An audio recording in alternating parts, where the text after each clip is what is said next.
Cette émission vous est présentée par Terreo. Alors aujourd'hui, dans En pleine nature, vous vous demandez peut-être ce qu'on est en train de faire. On va faire des confitures. Si vous aimez ça, restez avec nous. Je vous présente Flavien. Nous sommes chez lui. C'est le producteur d'ailleurs de ce melon. Et on va découvrir comment faire des confitures. Délicieux melon, ouais. C'est parti ? Allez.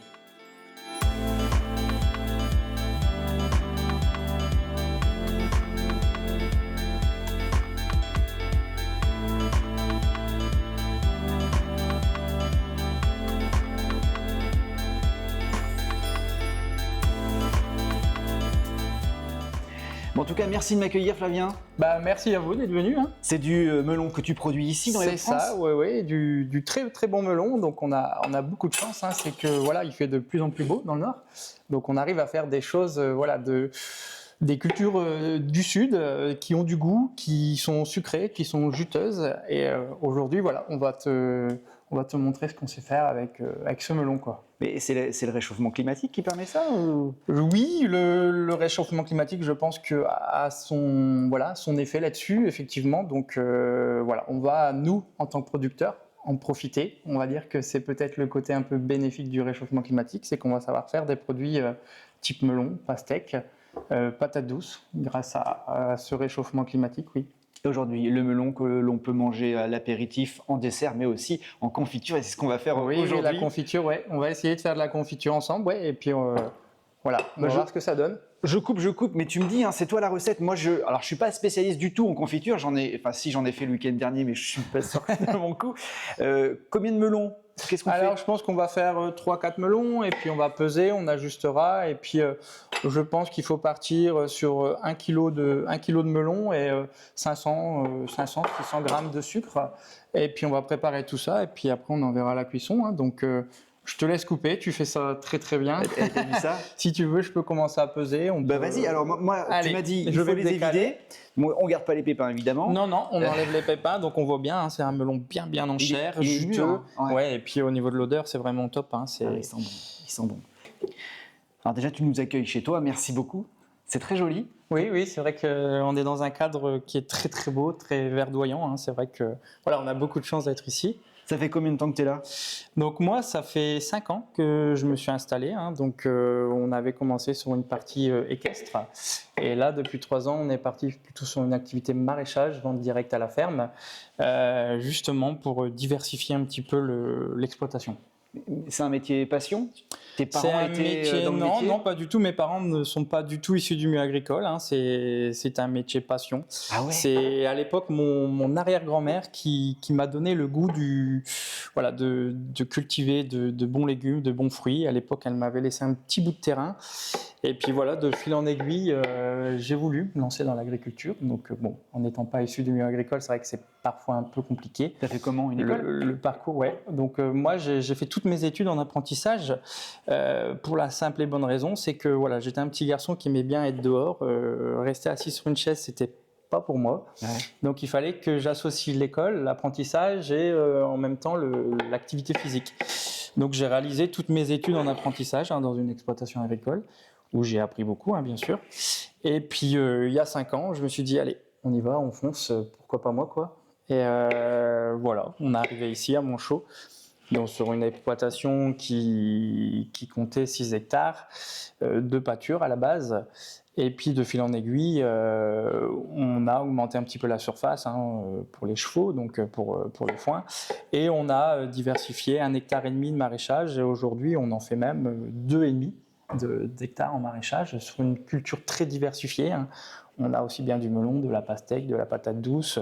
On fait de la tomate, du concombre, du navet. Voilà, on essaye d'avoir une gamme très ouverte et très complète pour justement satisfaire le maximum de clients. Et te démarquer des autres agriculteurs. C'est ça, j'aurais pu faire le choix d'apporter beaucoup de produits de l'extérieur, mais je me défends sur ce sujet-là parce que je considère que on parle du réchauffement climatique en début d'émission, ça a ses avantages, ça a ses inconvénients, mais il faut que le client reconsomme de saison et reconsomme local, parce qu'aujourd'hui le consommateur est acteur, tout simplement. Aujourd'hui, s'il n'y a pas l'acteur, le maraîcher n'existe pas. Hein. Il faut vraiment que les gens consomment local et de saison. On est bon. Alors, l'étape maintenant, on va revenir à notre confiture. Notre melon est coupé. Oui. Donc Grossièrement, mais bon. on a le poids, non, le travail est très bien fait. Hein. Donc tu vois, on a à peu près 1,2 kg. Hein. Donc on va venir mettre le melon dans le plat et le mélanger avec le sucre. Ah, on ne met pas directement dans... Non, il faut faire justement chauffer la bassine à confiture avant et après seulement on fera cuire. On va d'abord mélanger voilà, notre melon avec le sucre, même s'il est déjà très sucré. Bon, la recette, voilà, c'est du sucre et du melon. On ajoute donc 700 g de sucre pour 1 kg de melon, un bon coup de cuillère pour bien mélanger, puis on laisse reposer 1 heure. L'occasion idéale pour suivre Flavien à la découverte de son exploitation et de ses cultures. Donc tous les champs sont par là. Ouais, Donc, alors on a une d'autres partie, derrière. on a des champs qui sont un peu plus loin sur l'exploitation, mais voilà, tout ce qui est, on va dire, culture qui demande beaucoup de main-d'œuvre, qui demande une surveillance toute particulière, hein, parce qu'on a des cultures voilà, qui sont un peu plus faciles à gérer, type le butternut, le potiron, le petit marron et tout ça. Voilà, il y a peut-être moins besoin d'être présent tous les jours. Donc on les met un petit peu plus loin de l'exploitation. Et après on a des cultures comme la tomate, voilà, où il faut passer toutes les semaines, il faut avoir une surveillance accrue. On les met ici sur l'exploitation. Et après ça nous permet aussi de gérer l'irrigation, parce qu'on irrigue en goutte à goutte. Hein. Donc ça nous permet de gérer au mieux l'irrigation, parce que sur des champs qui sont un peu plus loin, on n'a pas la possibilité d'irriguer. Et puis donc tu as des champs ouverts comme ça. Ouais, c'est ça. Et puis des tunnels, enfin des desserts. Oui. Donc voilà, on a investi dans de la serre, hein, justement pour pouvoir protéger aussi au mieux les cultures, hein, parce que voilà, on a quand même on est quand même dans la région du Nord, hein, même si on parlait de réchauffement climatique, on a quand même des périodes qui sont très pluvieuses, et sur des cultures comme la tomate. Voilà, où il est très sensible au mildiou, on préfère les mettre sous abri. Parce que le mildiou attaque moins sous serre. Oui, parce qu'en fait, on n'a pas la pluie qui tombe directement dessus. En fait, c'est l'addition de la pluie et de la chaleur voilà, qui développe le champignon et qui fait qu'aujourd'hui, on a du mildiou. Donc, on gère beaucoup mieux sous une serre, en fait. Hein. Donc, on n'a pas la pluie sur les feuilles qui tombent, on n'arrose vraiment que sur le sol. Et puis, on gère la ventilation, c'est aéré, c'est nous qui gérons tout ça. Et donc, ça permet aussi de gérer les maladies. Donc là, on est sur une première partie. Donc, c'est une serre qui a été montée il n'y a pas longtemps. Hein. Donc, c'est une serre qui va monter en production d'ici encore 15 jours, 3 semaines. Et après, on a une deuxième serre où là, vraiment, on commence à rentrer en production. Donc, tu as mis quoi dedans? Donc ici, on a du cornichon, hein, on a du concombre apéro, on a du haricot jaune et du haricot vert. Donc on les fait monter, hein, c'est des haricots rames, on appelle ça, voilà, pour faciliter le travail. Parce qu'aujourd'hui, on a 2 saisonnières sur la ferme. Voilà, je profite hein, de l'imparter, je leur tire mon chapeau parce qu'aujourd'hui, elles ne seraient pas là, on n'en serait pas là non plus. Hein. C'est elles qui ont vraiment la difficulté de cueillir, d'entretenir les cultures. Elles sont là toute la journée et puis c'est elles qui bossent sous les serres. Voilà, moi j'ai pas le bon boulot, mais je suis au magasin, je vends le produit, je mets en place les cultures et tout ça, mais c'est elles qui gèrent tout ce petit côté entretien, cueillette. C'est mes yeux, c'est mes bras. Et il n'y a pas de machine pour ramasser les haricots verts? Non, il n'y a pas de machine. Alors voilà, on explique aussi aux clients, hein, des fois on justifie le prix parce qu'aujourd'hui la main d'œuvre, il faut la payer. Des fois on me dit voilà pourquoi c'est peut-être un peu cher du haricot vert parce que voilà c'est cueilli à la main. Ouais. Donc la cueilleuse faut le temps qu'elle le cueille et ramener à l'heure. Voilà, il faut un juste milieu. Il y a la mise en place de la culture et après il y a le personnel. En maraîchage c'est quelque chose qui coûte quand même relativement cher. Et tu arrives à écouler toute ta production ici à la ferme ou tu as des partenaires aussi peut-être? Alors on a des supermarchés. Oui, donc on vend. Allez, 80% de la production est écoulée sur la ferme. Hein, ça, c'est vraiment le point fort de la vente. Mais on a aussi des partenariats avec des restaurants, donc des restaurants locaux. Aller à quelques kilomètres d'ici. On travaille aussi avec des moyennes surfaces, donc des moyennes surfaces locales aussi, qui jouent le jeu. Voilà, c'est important de le dire aussi, qui jouent le jeu d'aller chercher des produits locaux et d'aller proposer aux clients justement des produits qui sont à moins de 2 km du magasin. Et ce partenariat-là marche très bien, quoi.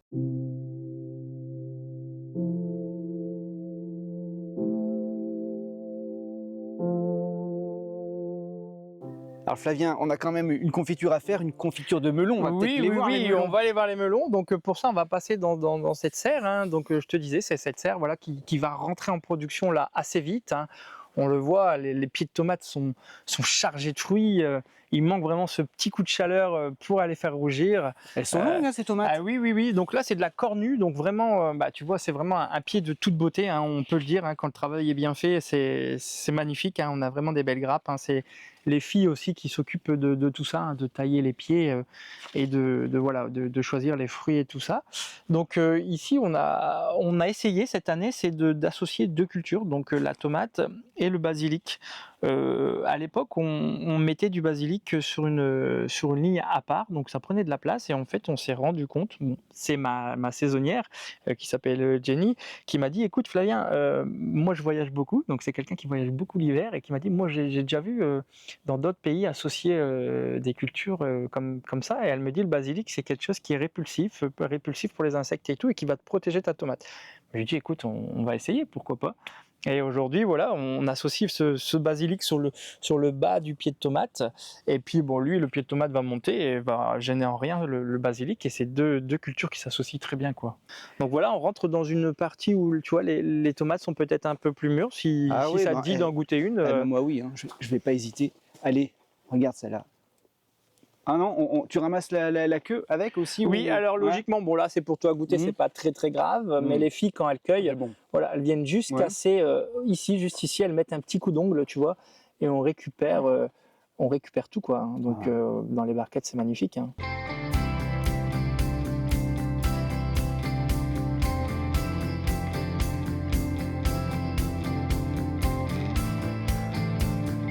Alors c'est les melons. Oui, les melons, donc la culture du melon. Mais donc, alors c'est dingue, et des melons dans les Hauts-de-France, moi je savais pas que c'était possible. On peut aller dedans? Ah oui, il n'y a pas de souci. Hein. Donc oui, hein, c'est vrai que tu fais bien de le dire. Voilà, la culture de melon, on la développe de plus en plus dans les régions Hauts-de-France. Hein. Il y a quand même quelques producteurs qui se lancent dans la culture du melon. Donc magnifique. En plus du réchauffement climatique, voilà, on s'aide aussi de cette structure. Hein. Ici, on a quand même une structure, voilà, avec un plastique et tout ça. Pourquoi? Parce que par rapport au sud, c'est qu'on n'a pas constamment de la chaleur. Voilà, depuis 2 jours, on a quand même des températures qui sont plus basses. Oui.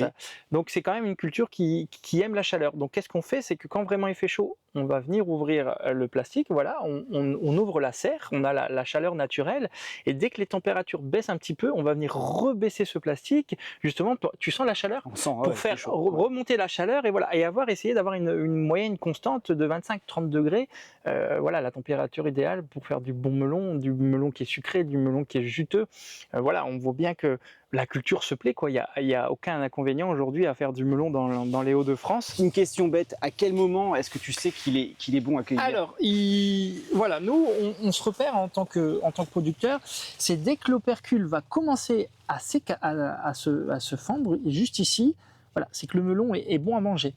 Donc nous, tout ce qu'on va vendre au magasin, c'est des melons où l'opercule se craque. Il est bon à consommer tout de suite. C'est-à-dire qu'on ne va pas aller chercher un melon qui est bon dans 2-3 jours. On va vendre du melon qui est bon tout de suite. En tout cas, ils sont vraiment magnifiques ces melons.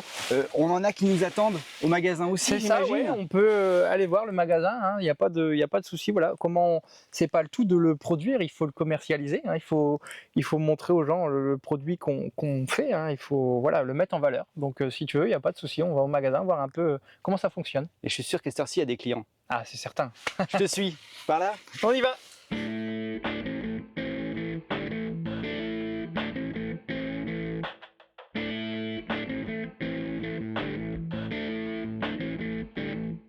Venez voir avec moi, puisque Flavien, regardez, il a mis son costume de marchand. Nous sommes dans le lieu de vente, ici dans le petit magasin. Bonjour madame. Bonjour. Je viens vous déranger. Vous venez souvent ici?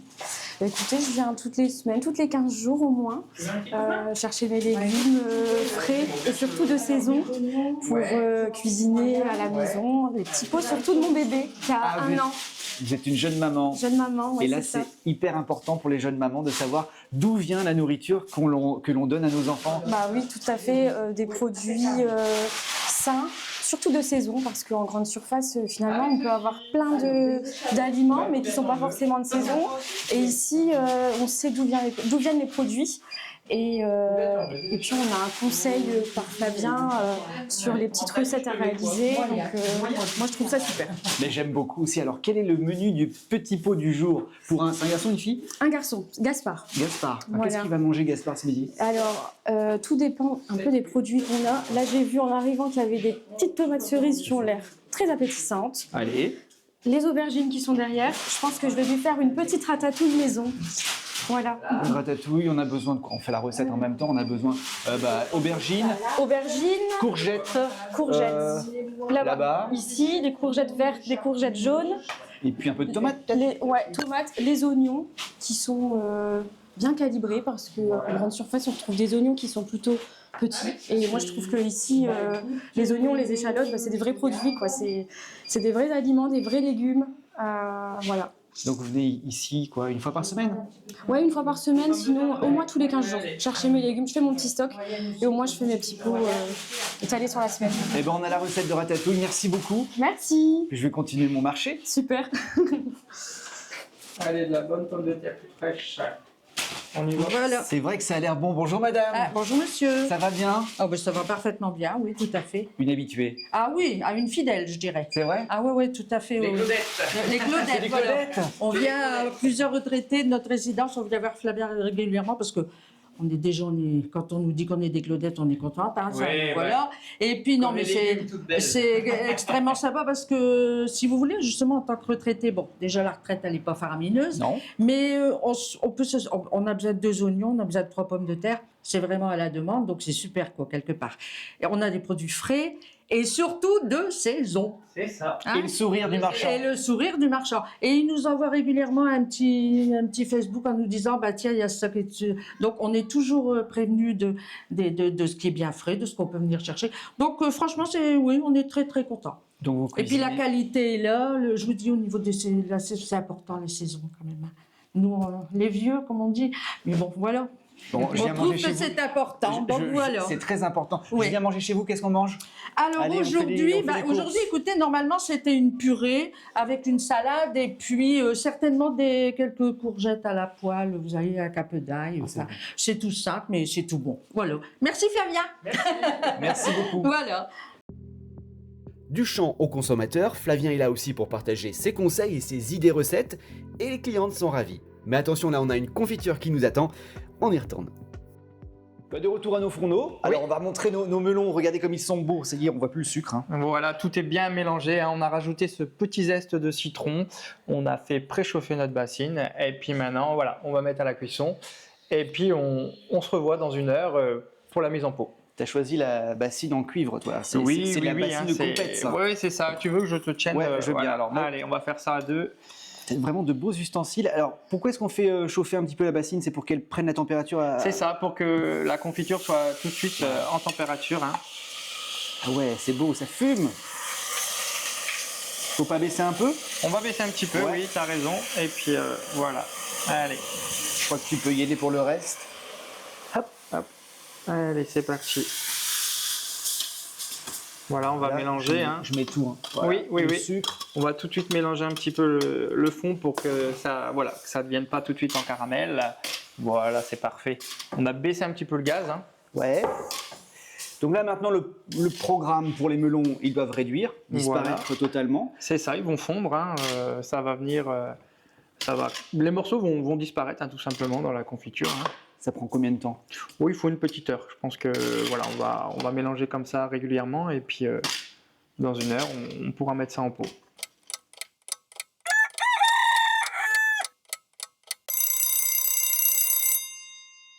Alors là, vous allez voir, après 1 heure de cuisson, ça y est, tu peux aller la chercher. On va montrer. Elle est de toute beauté. On en est fiers. Regardez-moi cette confiture comme elle est belle.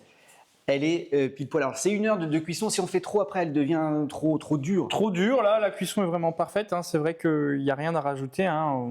On va goûter après, mais esthétiquement, elle est déjà très très belle. Il y a des petits morceaux qui restent quand même, histoire Oui, pour mettre un peu sur la baguette, là, Ouais. avec un petit peu de beurre.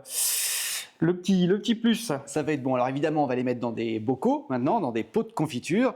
Vous les connaissez. Alors on n'a pas montré ça, mais on les a comment on appelle ça? On les désinfectés? Non, on les a bouillis dans 10 minutes. On les a stérilisés. Voilà, ça. Stérilisés. Donc 10 minutes dans l'eau bouillante. Oui, c'est ça. Et Comme puis, ça, c'est propre, c'est nickel. Voilà. Et puis ça permettra surtout à la confiture, après qu'on l'a refermée, de conserver une bonne année.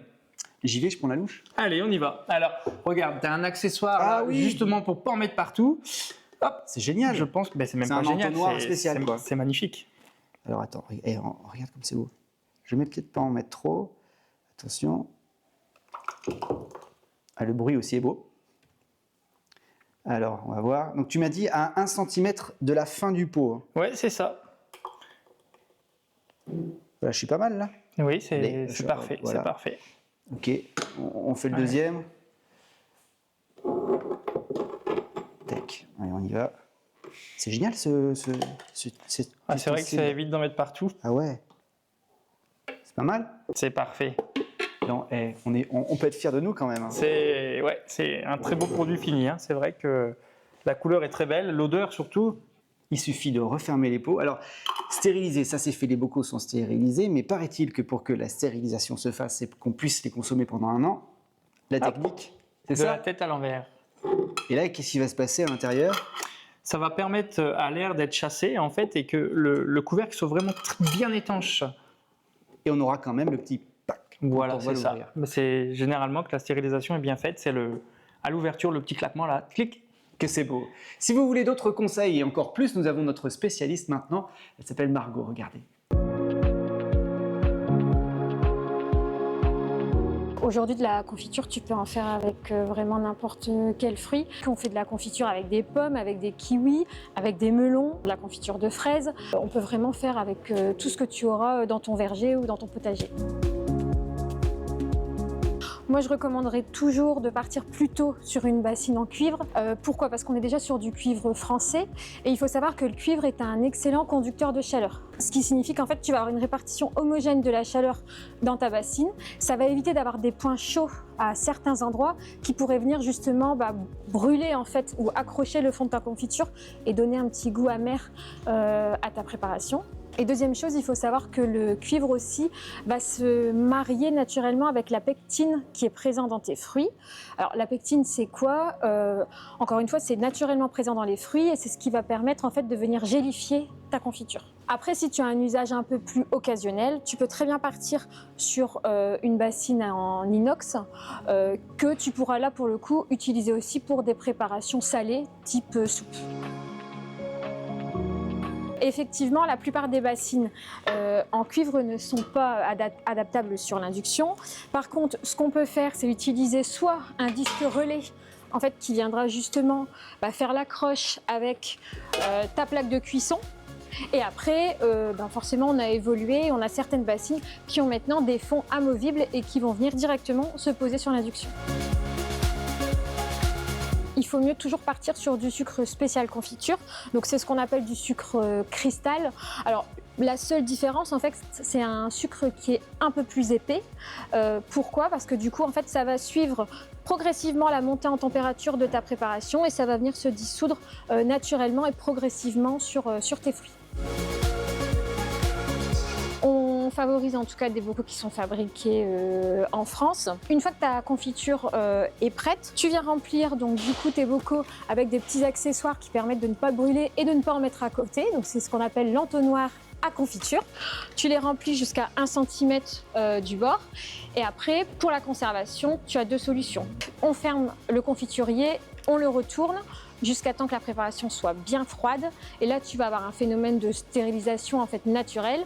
Tu verras quand tu vas ouvrir ta confiture, tu vas entendre le petit clac. Ou alors, après, il y a la méthode un peu plus traditionnelle et authentique, qu'on va venir couler en fait de la paraffine alimentaire au-dessus de la préparation. Alors la petite astuce, c'est qu'une année sur l'autre, quand tu ouvres ton pot de confiture, tu gardes ton galet de paraffine, tu le passes sous l'eau et tu pourras le refaire fondre pour tes futures préparations.